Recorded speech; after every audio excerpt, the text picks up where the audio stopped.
할렐루야, 심정란 목사입니다. 오늘은 2025년 이제 하루를 남겨놓은 하루 전날 저녁입니다.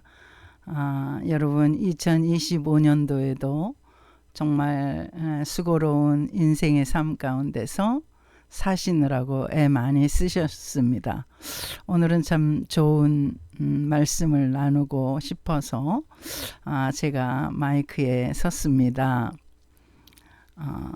우리 TV나 유튜브에 보면 많은 사람들이 이제 고민하며 어려운 인생을 사느라고 상담자를 찾아서 그렇게 상담하는 모습들을 우리가 많이 보게 되는데요. 저는 이제 우리에게 닥치는 그런 인생의 모든 문제들, 인생의 고단하고 정말 힘든 그런 문제들이 사실은 성경의 인물로 인해서 다 표현되어 있다고 이제 생각하는 사람입니다. 하나님 말씀이지만 하나님께서 사람을 들어서 쓰시기 때문에 그 사람들의 성격이나 여러 가지 처해진 환경, 또 순간순간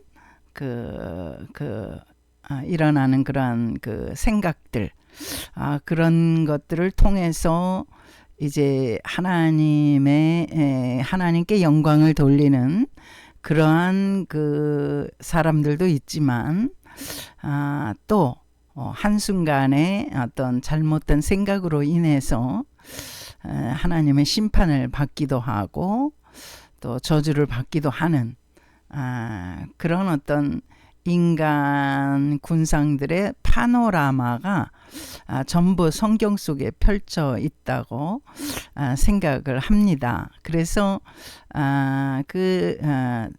미국이나 영국에서 상담으로 이제 최초의 상담을 하는 사람들의 특징이 어떤 인문학적인 상담보다는 성경적인 상담자, 성경 속에서 하나님께서 사람을 통해서 말씀하시는 바를 그거를 가지고 내담자와 같이 상담을 하는 그런 이제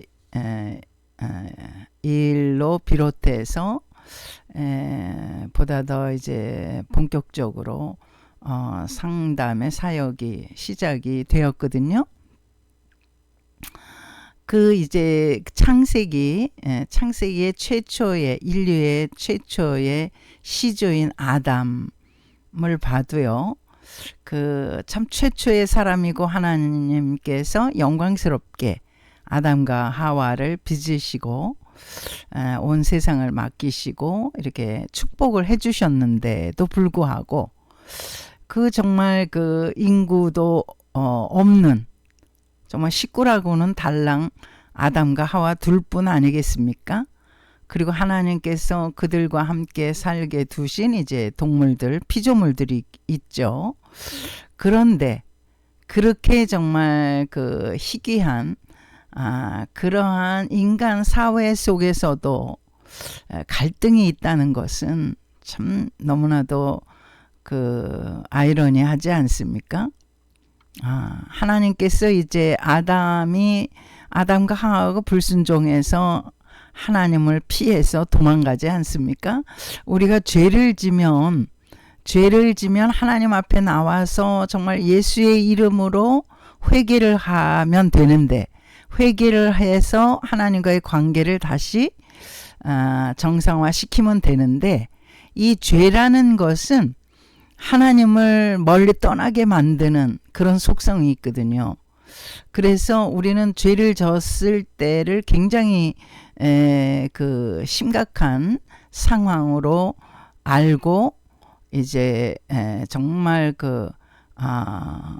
아주 억지로라도 하나님께 나오고 억지로라도 교회를 찾아가고 억지로라도 예배를 드림으로 해서 하나님과의 관계가 더 멀어지지 않도록 하는 것이 굉장히 이제 중요합니다. 아주 의식적으로 우리가 그 깨어 있어야 한다는 말씀이죠.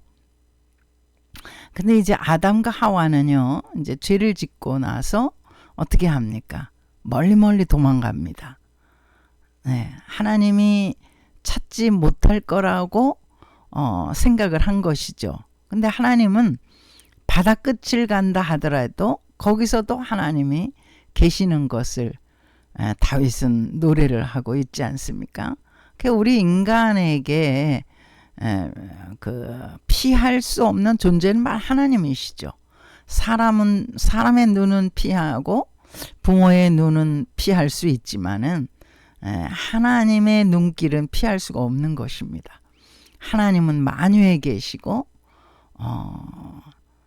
모든 우주를 간섭하시고 다스리시기 때문에 거기에 하나님께서 만드신 그 사람, 하나님의 형상을 따라서 지음을 받은 사람에게 하나님께서 관심을 아주 엄청나게 갖고 계신다는 것은 너무나 확실한 사실입니다. 그 하와와 아담은 부지런히 하나님의 눈길을 피해서 도망을 갔지만은 하나님은 찾아오시죠. 아담아 내가 어디 있느냐. 참 깜짝 놀랐을 것입니다. 정말 아무도 모르는 곳이라고 생각했을 텐데 그곳에서 하나님의 음성이 들렸던 것이죠. 그래서 결국 아담은 하나님으로부터 발견이 된 것이죠. 여기서 제가 말씀드리고자 한 것은 이렇게 식구라고는 달랑 두 식구뿐이 없는데도 그 갈등이 있는 거예요. 내가 아닌 너는 다르기 때문에 갈등의 소지가 항상 존재하고 있다는 것을 우리가 인식하고 있어야 하는 것입니다. 여기서 이제 하나님은 아담에게 아담의 범죄를 들추시잖아요. 근데 아담은 어떻게 말합니까? 우리하고 똑같습니다. 지금 21세기를 살고 있는 우리 인생들하고 어떻게 그렇게 창세기에 나타난 인류의 시조는 그렇게 닮아 있는지, 우리가 아담의 후손이라는 것은 너무나도 그러기 때문에 명확한 사실이죠. 뭐라고 아담이 말합니까?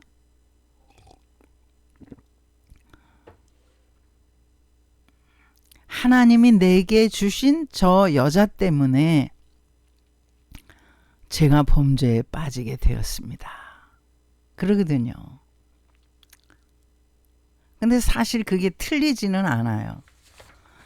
왜냐하면 이제 그 창세기 3장 6절에 보시면요. 여자가 그 나무를 본즉 먹음직도 하고 보암직도 하고 지혜롭게 할 만큼 탐스럽기도 한 나무인지라. 여자가 그 열매를 따먹고 자기와 함께 있는 남편에게도 주매 그도 먹은지라.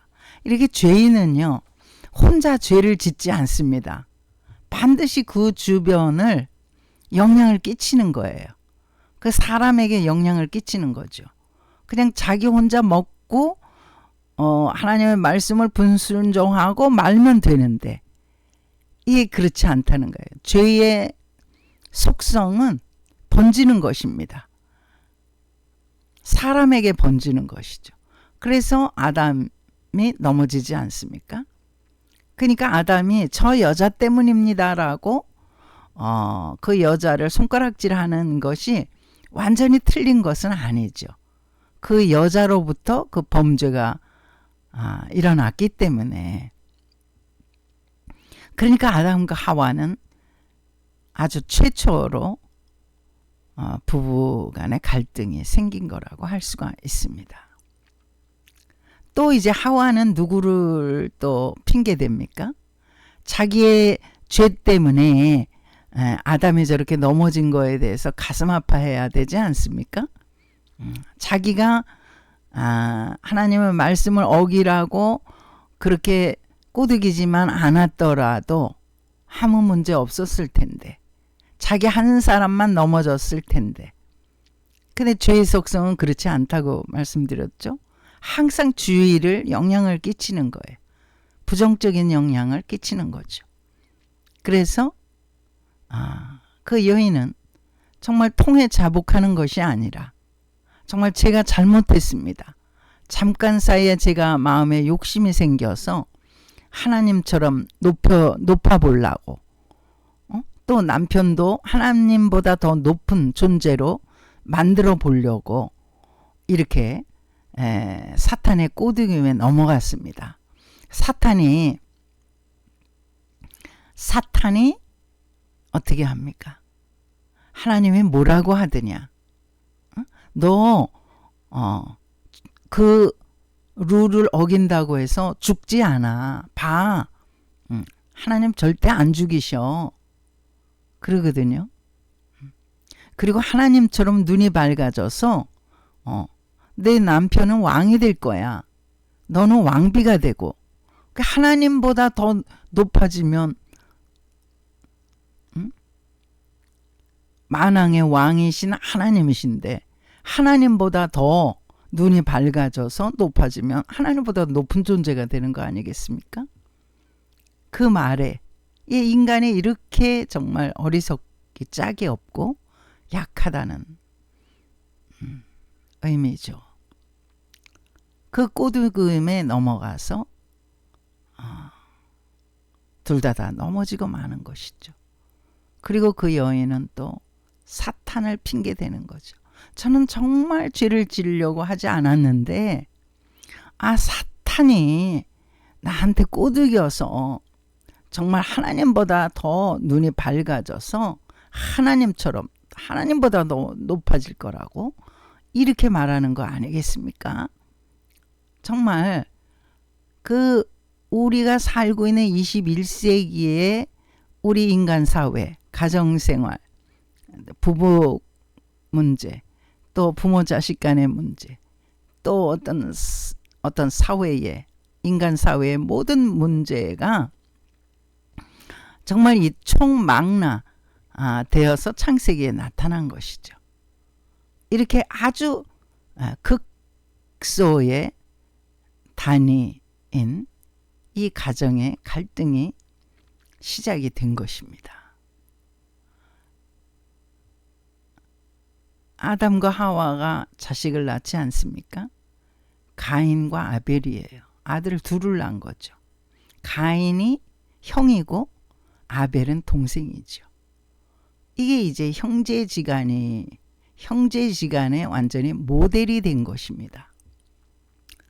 좋은 형제간의 어떤 우애 깊은 그러한 이제 형제들도 있지만은, 우리가 많은 부분에 이 상담을 하려고 하는 그 어떤 주제를 보면 형제간의 갈등으로 인해서 얼마나 가정의 어떤 결속이 무너지고 그 아주 심각한 문제를 일으키는 것을 또 우리가 볼 수 있지 않습니까? 이게 창세기 4장에 창세기 오래 장수를 넘기지 않아도 4장에 가인과 아벨이 등장하는 것입니다. 형이 동생을 질투하는 것이죠. 이 질투는 21세기에 생긴 것이 아니라, 질투의 역사가 수백 년 된 게 아니라요. 이거는 인류가 태어나면서부터 질투의 감정이라는 게 성장 발전해 온 것이죠. 최악의 상태가 뭡니까? 질투가 살인까지 발전을 한 것 아니겠습니까?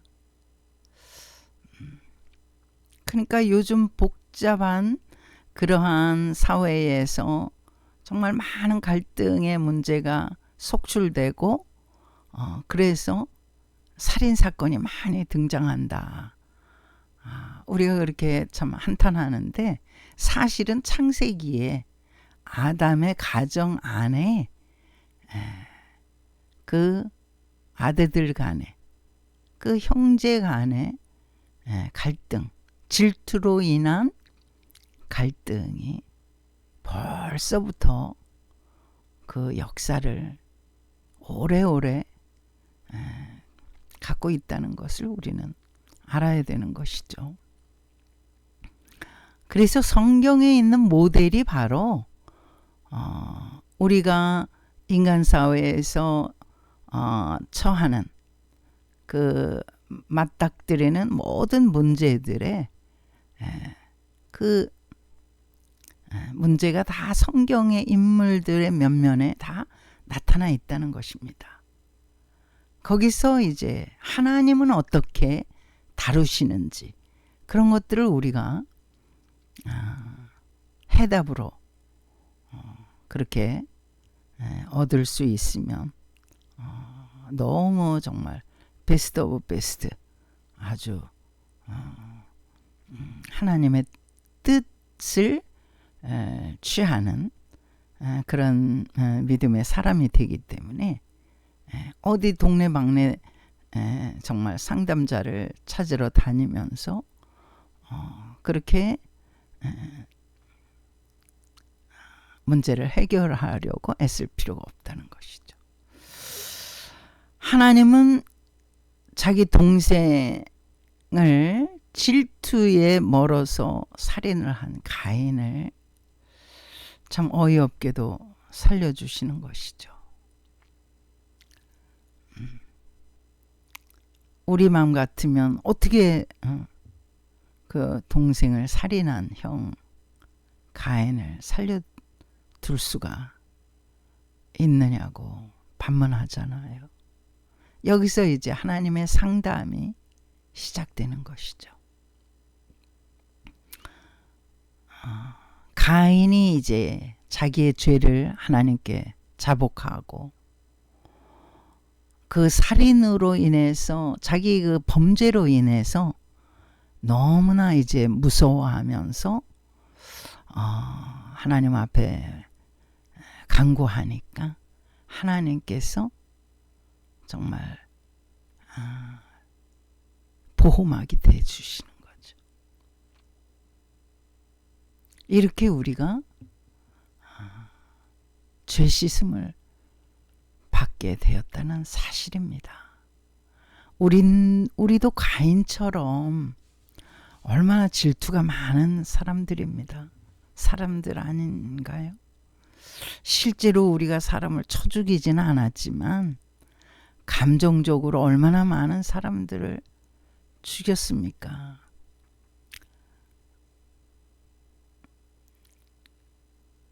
예수님께서는 그 마음에 음욕을 품은 자라 할지라도 가늠한 자다. 이렇게 딱 결론을 내시잖아요. 그 마음에 그 형제를 질투하고 미워하고 막 욕하고 그 이미 살인자다. 예수님께서 그렇게 마태복음에 말씀하시잖아요. 그 죄가 없다고 우리가 부정할 수는 없잖아요. 그 질투의 감정이 나는 전혀 없었다. 그런 사람 하나도 없습니다. 모든 인간이 죄를 범하였음에 하나님의 영광에 이르지 못하더니 의인은 없나니 하나도 없습니다. 그건 무슨 말씀이냐면요.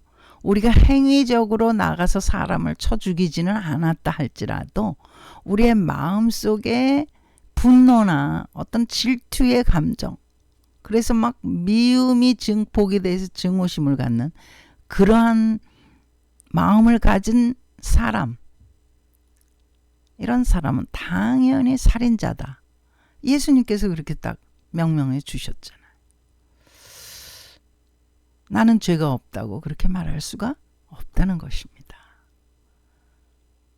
그런데 너무나도 눈물겹게도 우리 주님께서 십자가에 달려 죽으시면서 우리의 그런 질투에 눈이 멀어서 미워했던 그 미운 감정들 속에서 살고 있는 우리의 모든 죄를 용서해 주시고 받아주셨다는 사실이죠. 우리가 상담을 하지만 그 상담자가 정말 훌륭합니까? 상담하러 갈 때 내가 훌륭한데 억울하게 당했기 때문에 가서 상담을 받는 것입니까? 아닙니다. 우리가 상담을 받을 때 얼마나 우리가 잘못된 생각과 잘못된 행동으로 인해서 상대방을 괴롭혔는지를 깨닫게 되는 것이죠. 그 깨닫게 해주는 사람이 상담자예요. 무조건 내담자 편만 드는 게 상담자가 아니죠. 객관적인 생각을 할 수 있도록 그렇게 말해주는 거죠. 제가 이제 그 장신대에서 그 목회 상담학 그 THM을 공부할 때 거기에 이제 집단 상담 시간이 또 있었습니다. 그건 뭐냐 하면 이제 상담자와 내담자 단 둘이서 하는 게 아니라 여러 사람이 둥글게 앉아서 서로의 문제를 발표하는 거예요. 나는 어떤 문제를 갖고 있어서 상담을 하고 싶다. 네, 그렇게 이제 이 사람 저 사람 그저 순서가 정해진 게 아니라 그저 자기의 그저 자원하는 마음으로 이렇게 쏟아놓는 거죠. 놀라운 것은 그 상담자가 상담을 해주지 않는데 어떤 지시를 한다던가 또 뭐 이렇게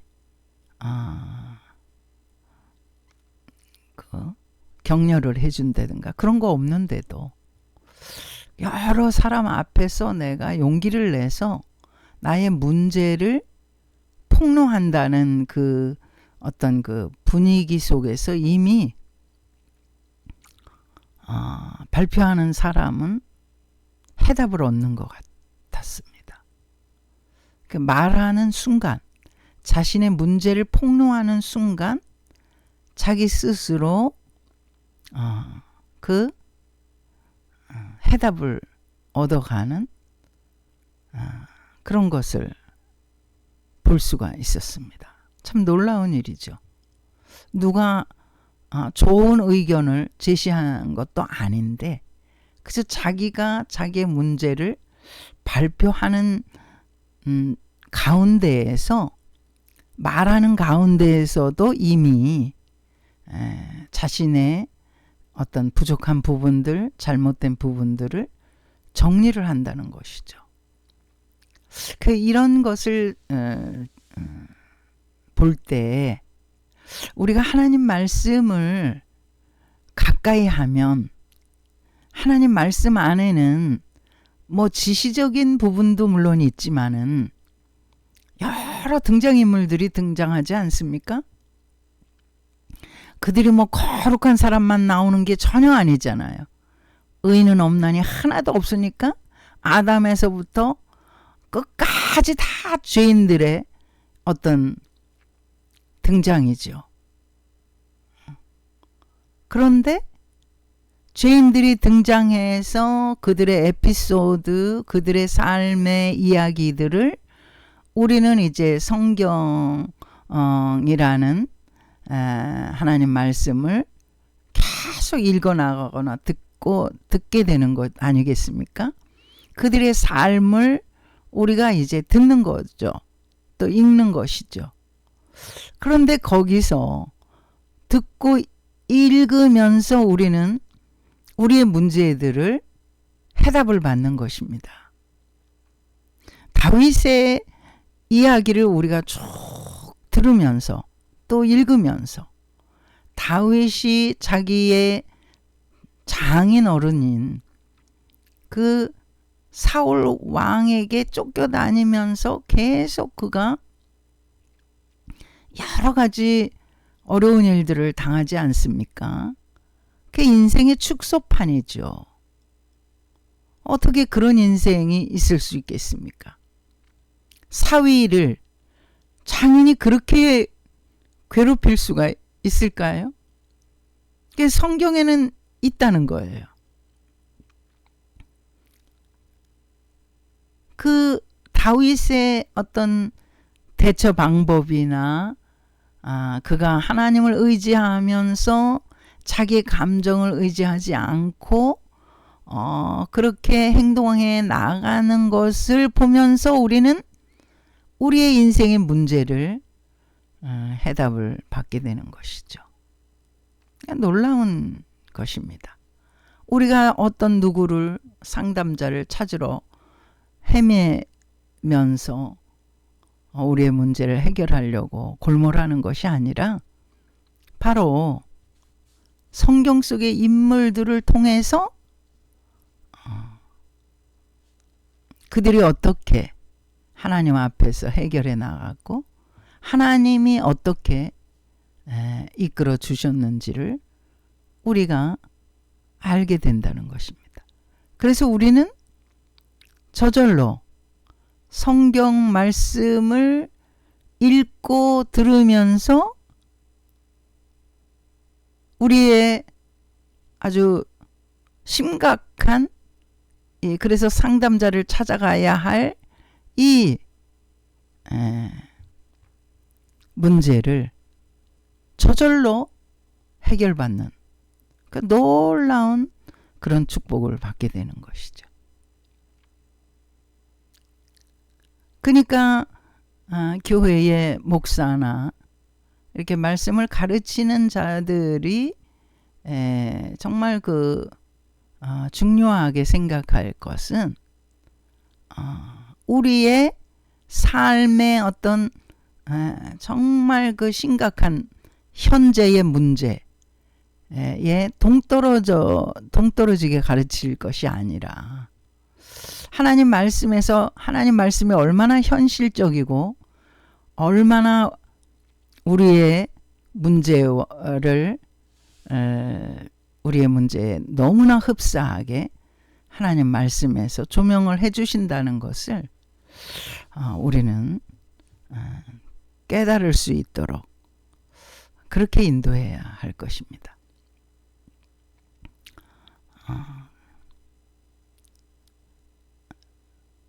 우리가 하나님을 떠났을 때 이스라엘 백성들이 하나님을 떠났을 때 하나님께서 그들을 어떻게 다루시고 어떻게 다시 구원하시는지 우리가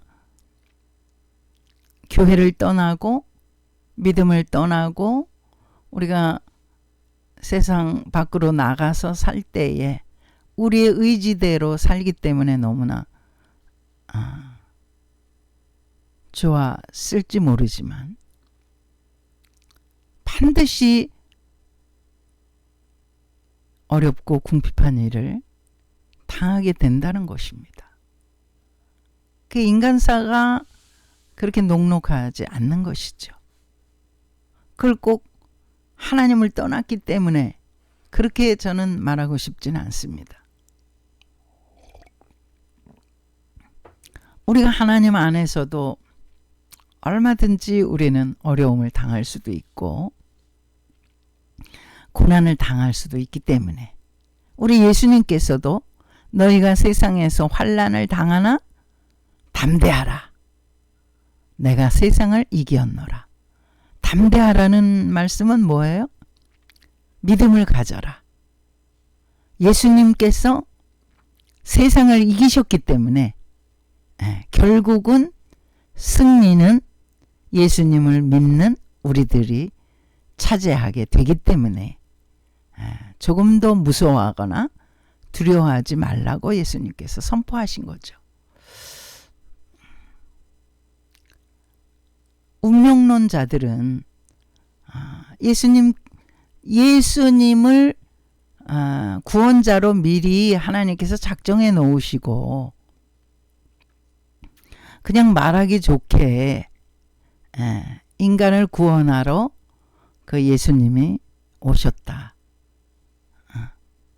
예수님이 오신 것은 어떤 기계적인 어떤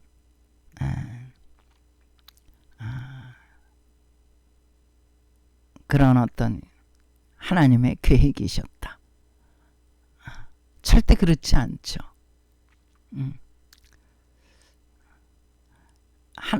요나를 하나님께서 니느웨로 파송하시잖아요.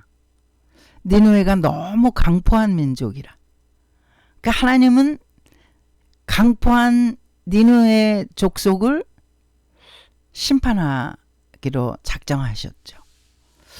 그러나 마지막으로 요나를 보내신 거예요. 하나님의 종 요나를 보내신 것이죠. 심판하기 전에. 근데 하나님이 기계적으로, 왜냐하면 그들이 너무 강포하기 때문에 이스라엘 백성들 많이 괴롭혔고 그 민족적으로 너무 강포한, 포악한, 폭력적인, 우리도 폭력적인 사람이 있잖아요. 하나님 그런 폭력적인 사람을 싫어하십니다. 그래서 우리가 폭력적인 사람에 대해서 항상 그 하나님 앞으로 돌아오도록 기도해야 되는 것이에요. 왜냐하면 하나님은 그 폭력적인 걸 가장 싫어하시거든요. 그 니느웨를 그래서 심판하시려고 작정을 하신 거죠. 그 요나는 왜 그러면 그 하나님의 말씀을 순종하지 않습니까? 요나가 너무 니느웨 사람들의 그 폭력적인 사실을 잘 알고 있기 때문에 너무나 아주 포악한 그런 족속을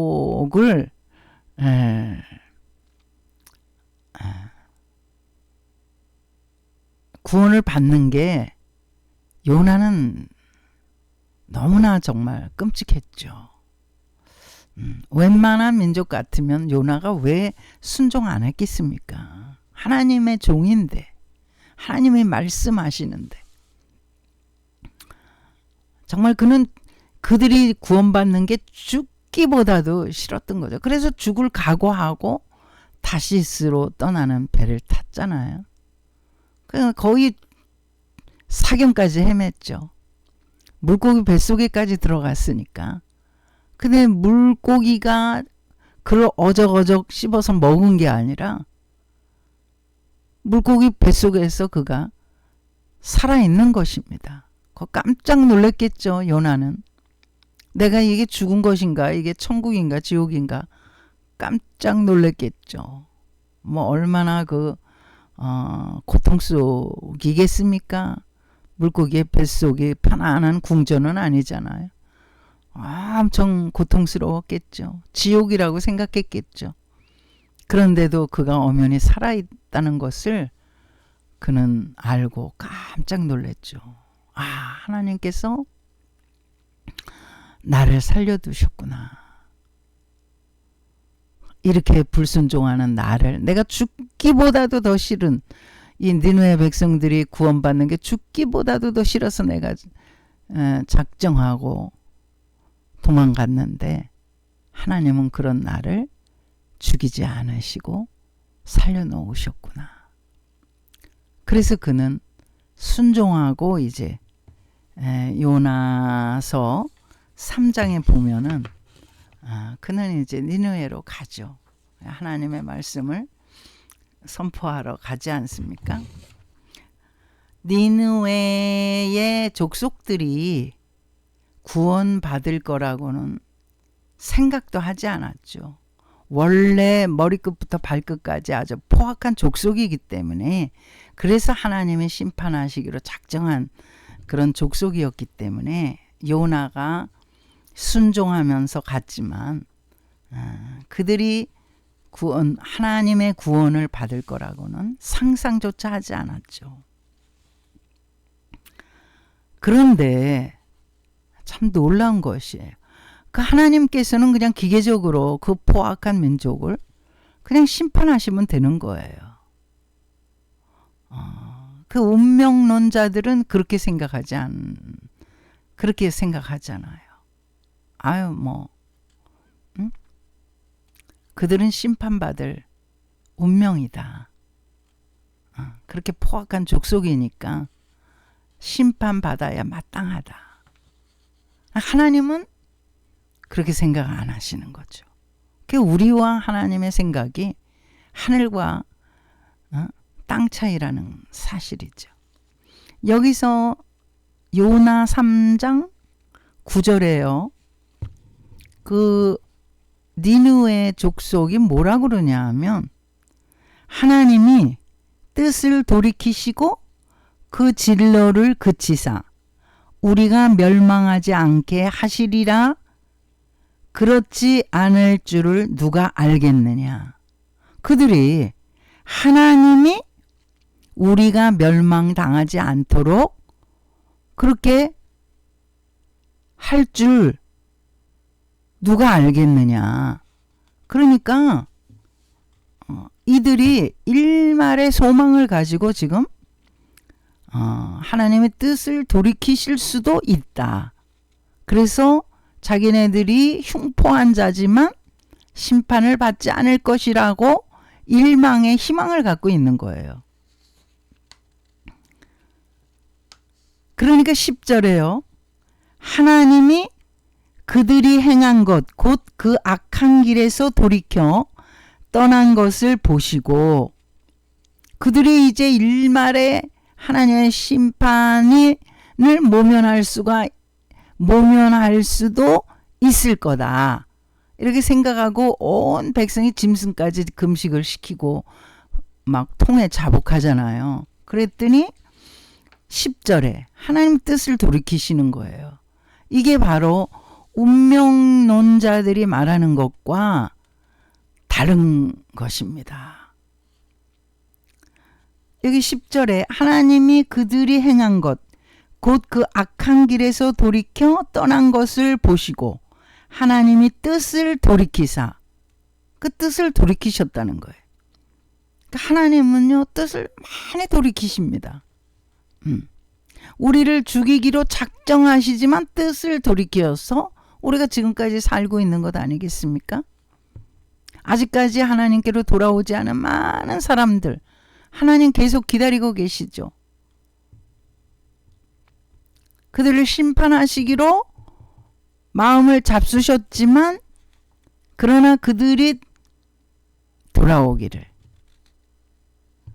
그들에게 내리리라고 말씀하신 재앙을 내리지 아니하시니라. 그래, 그들이 살아났잖아요. 그 흉포한 자들이 하나님의 심판을 받지 않았습니다. 요나는 너무나 정말 이들이 구원받는 것이 너무나 싫었죠. 그들이 구원받는 것을 보려고 그 산의 언덕에 올라가서 니느웨 성을 바라보면서 정말 그 흉포한 자들이 하늘에 불이 내려서 그 소돔과 고모라가 멸망당할 때 유황불이 내렸잖아요. 그런 것처럼 니느웨 성에 그 유황불이 내려서 그들이 심판받는 것을 구경하려고 그가 높이 올라가서 지금 구경하는 것 아닙니까? 요나가. 요나서 4장에 보면. 그런데 웬걸요? 그들이 심판을 받는 게 아니라, 하늘에서 불이 내리는 게 아니라 우박도 내리지 않고 하나님이 그들을 깨끗하게 다 구원해 주신 거예요. 축복해 주신 거예요. 그 흉포한 자들을 회개하니까 그 왕에서부터 짐승까지 금식을 하면서 회개했다고 그러거든요. 그 하나님께서 뜻을 돌이켜서 그들을 살려주신 거죠.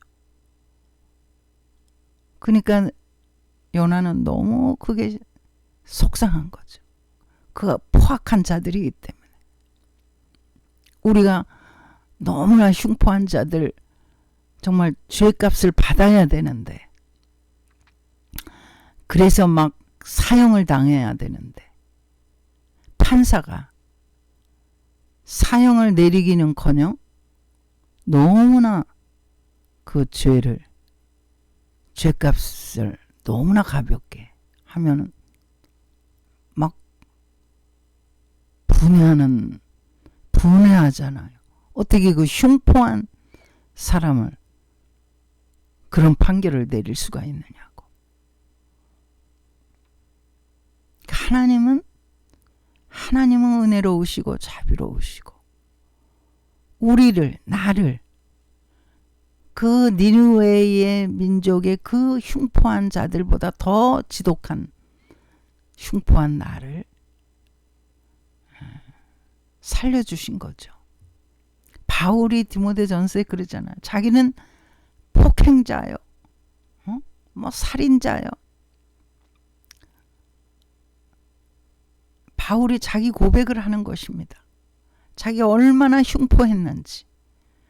그래서 다메섹 도상에도 그 예수님 믿는 사람들, 예수님을 따르는 그 제자들과 그 사도들을 죽이려고 그 공문을 받아가지고 그들을 잡으러 가다가 예수님 만난 거잖아요. 그 생각을 하면 바울이 어떻겠어요? 회심하고 나서 내가 바로 살인자다. 내가 바로 포행자다. 그렇게 고백하는 거죠. 근데 하나님께서 어떻게 쓰십니까? 정말 정금같이 쓰시지 않나요? 바울이 없었다면 우리가 어떻게 이렇게 예수님의 그 오심에 대해서 이렇게 너무나 은혜롭게 우리가 말씀을 알 수가 있겠습니까? 신약성경 13편이나 그의 서신서 아닙니까? 철저하게 그가 하나님께 회심하고 나서 그 하나님의 사도로, 하나님의 종으로 하나님 말씀을 영으로, 성령으로 받아서 기록한 것이죠. 하나님만이 우리의 상담자, 최고의 상담자시죠. 성경에 나오는 몇몇의 인물들이 전부 다 우리와 같은 상황에서 또 교회 공동체에서 일어나는 여러 가지 어떤 문제들, 그런 문제들에 봉착해 있을 때에 성경에서는 어떻게 그 문제를 다루었는지, 하나님은 또 어떻게 그 문제를 통해서 해결점을 알려주시고 하나님이 또 영광을 받으셨는지, 그게 말씀을 통해서 적나라하게 나와 있기 때문에, 그래서 우리는 하나님 말씀을 주야로 묵상을 하고 읽고 쓰고 들어야 하는 것입니다. 바울과 마가가 엄청 많이 다투잖아요. 마가복음을 쓴 마가 요한이라고도 하잖아요. 마가 다락방에서 성령의 그 오순절 성령 사건이 일어났잖아요. 그 마간의 집이죠, 거기가. 이 마가는 이제 헬라어고 히브리어 이름으로는 요한이죠. 요한. 마가 요한이라고 하거든요. 근데 선교 여행하다가 바울과 엄청난 갈등이 일어난 거예요. 성경에는 뭐 아주 정난하게 다퉜다는 말씀이 있잖아요. 선교하다가도 정말 이 거룩한 일, 복음을 전하는 일, 영적인 일을 하면서도 얼마든지 다툼이 있다는 것입니다. 이거는 왜 이렇지? 이상할 게 하나도 없는 거예요. 아담과 하와 단 둘이 사는데도 그렇게 갈등이 인류 최초에 있었다면 갈등의 연속극이라고 해도 과언이 아니죠. 그러나 하나님께서 바울의 마음을 부드럽게 하셔서요. 마가를 내게 보내라. 이제 심히 그 둘이 다투어서 서로 전도하다가 흩어지잖아요. 마가는 또 바나바의 또 생질이었거든요. 조카. 생질이었기 때문에 바나바와 바울의 사이도 얼마나 좀 서먹했겠습니까?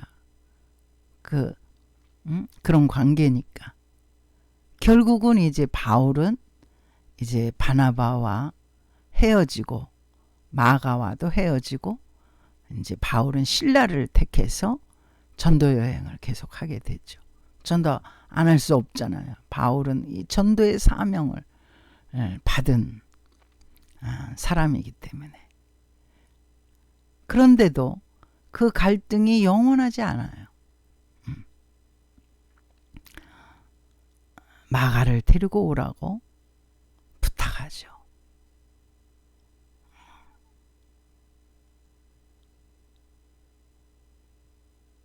얼마든지 인간사에서 일어나는 문제들, 우리는 이상하게 생각할 것이 전혀 없습니다. 성경에는 그보다 더한 갈등들이 적나라하게 펼쳐 있기 때문에 우리가 성경 속에 들어가서 하나님 말씀을 읽고 듣고 묵상을 하면 우리에게 닥친 모든 문제들은 누가 가르쳐 주지 않아도 저절로 해결이 되고 해결을 받게 된다는 사실입니다.